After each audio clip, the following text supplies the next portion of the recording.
Now, President Xi says China is determined to push forward with reforms based on rule of law and the market. What kind of message is he sending to U.S. companies, and how will his remarks boost bilateral economic ties? China's economy has been a success story. China has enjoyed a very high growth rate in the past 30 years. However, China is still facing challenges and many problems. So China has decided to further promote reforms. And with that, China has engaged in very extensive reforms in various fields, including the rule of law, improvement of the environment for investment. And President Xi's message is very clear. China is continuing to reform and continue to open up and even open wider to the outside world. And of course, with the improvement of the economy, with improvement of the rule of law, there will be an even better level field for the competition of foreign companies, businesses in China with the local businesses. And of course, in the past, the foreign businesses have enjoyed some preferable treatment because China needs, the investment, the technology, and they have a better products and better technology. But now, Chinese companies are catching up. So the Western, foreign businesses have to be ready for fierce competition, even in Chinese market. But the environment for investment of foreign businesses will be improved, and there will be better environment in terms of the rule of law. So the message is very clear. China welcomes investment from other countries, and China will continue to tackle problems raised by other countries, especially businesses from the United States. China will join hands with them to promote a better environment for trade and investment in China. Mm-hmm. And Xi says cooperation on local levels is vital for Sino-U.S. relations. What's your take on that? How do you view the role of local efforts in improving national relations? I've been to about 32 states in the United States out of 50 states. Mm-hmm. And I found that when I served in the Chinese embassy in Washington, D.C., sometimes there's a kind of a very hot kind of debate on Chinese relations, U.S. policy towards China. And within the Beltway in Washington, D.C., sometimes you feel that it might be kind of a cloudy day for Chinese relations and maybe kind of a thunderstorm.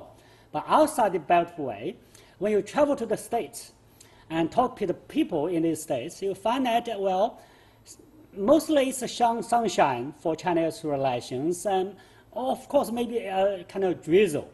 And so those states, the people there, the business there, they benefit from very close and closer China-U.S. economic trade relations, and they support the further growth of the relations.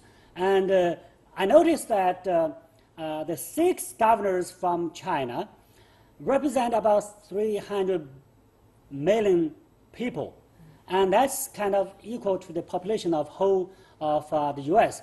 They attended the roundtable discussion with governors from the United States, and so they sent a message that is, China is a big market, and also these provinces in China are trying to build an innovative economy.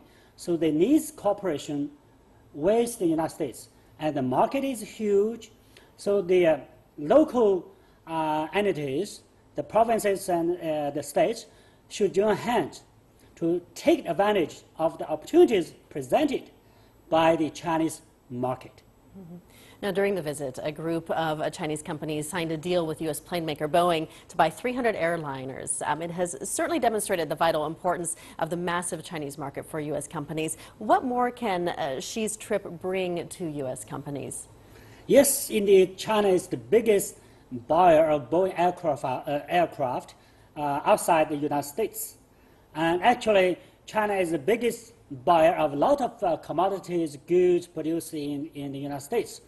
And in addition to trade, President Xi Jinping's trip this time will also focus on investment, because that is one of the areas that the two countries can enjoy faster growth, and that is the kind of a bright spot for further cooperation between the two states. So the two countries have been engaging in negotiation over a bilateral investment treaty, which is meant to improve the environment for investment for both countries. That will be a good news. Maybe we can hear some good news from President Xi's trip this time. Also, I believe that traveling with the president are many Chinese companies which focus on innovation and high tech. So in some sense, they enter into kind of competition with the United States companies, but mostly, actually, they can cooperate each other and help each other to make the pie bigger, so to speak.